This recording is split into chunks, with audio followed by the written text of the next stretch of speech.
amasata in hitabanga pathingai lutna pathin hoina pathin phatna hundo thedinga hun pha phar pha e pi ipau pathimin lopi na ka hin pi e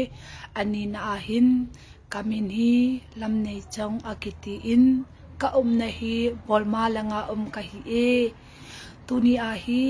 kahin khu testimony hi pakai lopi ni dinga ka phundo no ma chun ke hi pathin zala hungdam do nu ka hi e jesu zala ko na hungdam do nu ka hi e izinam mihima dinga a hi thelo hi pathina dinga iza kaiza a hi the e ti chu pathin kam changa zong akimudo the in abai sa sa ni le som la gop December la a hi kata asa chunga dhammona na sata in achu in damdinga cha in doctor lang ka kizanin doctor team ho low team ho in zong e zanuvin kadam theipu in kain sumi ten kadam ding de na in kol na ke hobol ma langa hi doi thu to azan ho zong a omin doi thu team le theina ho ko ma zo e pui ovit hinla amo in azan wangin zong kadam theipu in ipiti kadam lu ham tile mi in zol ai a e bum a hi in ato achaina ke in kata asahi ahungdam the damdinga ka kizan wanga hi ka hungdam the pu it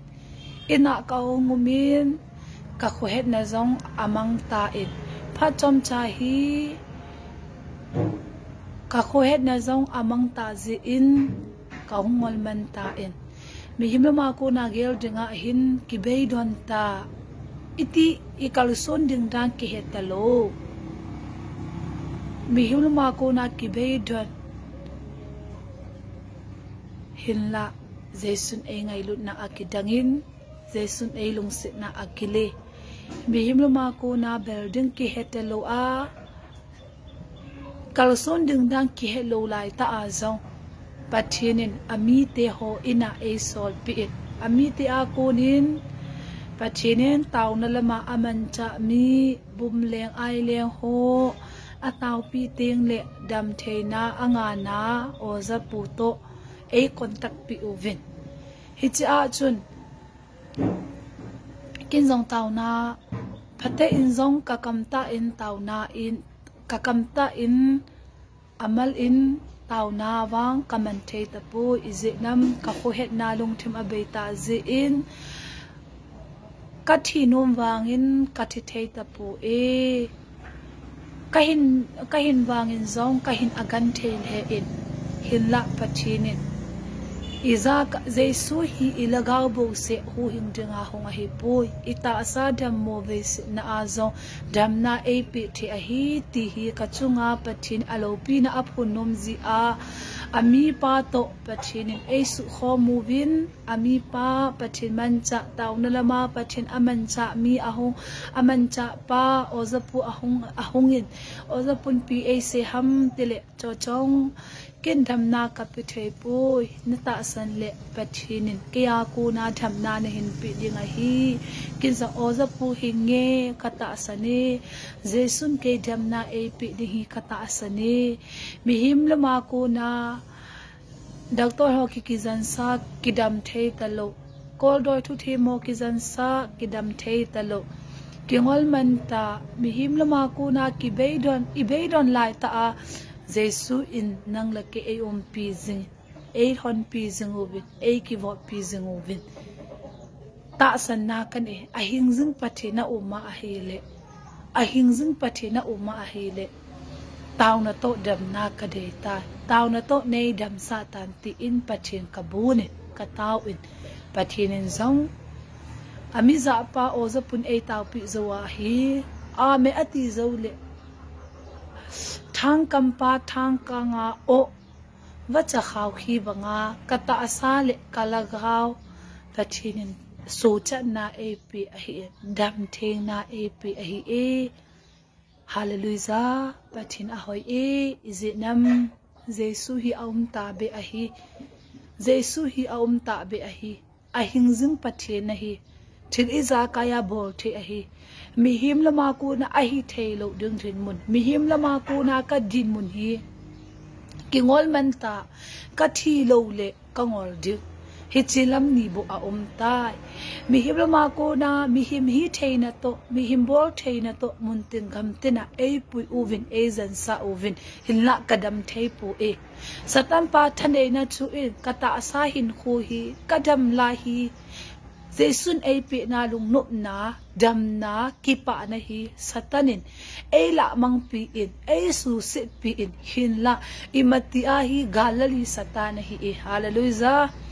iza vanoi zopa iza kaiza thunei pa iza kaiza bol thei pa Jesu in satan ka hin khu sunga ititi in Jesu kata asa hin khu hitale kalagaw hin khu hitale Jesu Krista ki pa na hin khu kanina hi zongle ei la mang pi in Jesu sit pi in ei bol kan thei zongle satan pa in achai na a Jesu hi vanoi zo pa ahi e mi hi ma dinga ahi thailo hi pathina dinga iza kaiza ahi the e kahin khu mi him te in at itile thiding hitam ahi lo le itile cho cho hi ngol pai ding ngol pai ding hitam tia e vel kahin khu kata sa hin khu kalagaw hin khu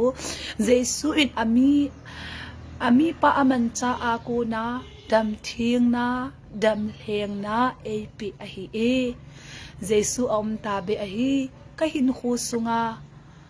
Jesu hi dam na pe the ahi kalagaw bo se e hu hinga hi pu kata asang dam na ap ahi kabeidon na kalunggim na kata asa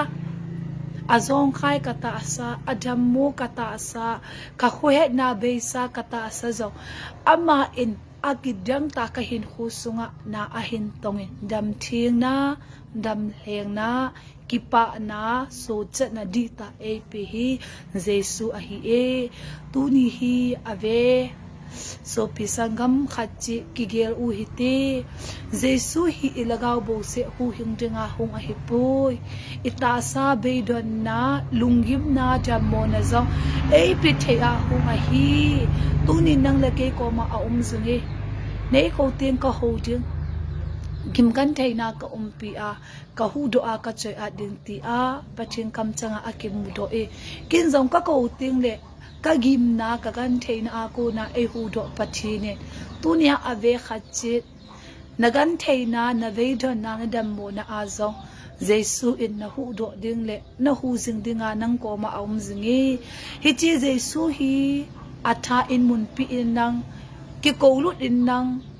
ama to pang khomin lo hin na le ga zo na le ki pa na tha pachinin nang le ke atha e pe dinga hi ti chu ka hin ko testimony ka hin pang na a hi in aza ngai khachi i pau pachinin phathein na bu utahan ka ki pa ele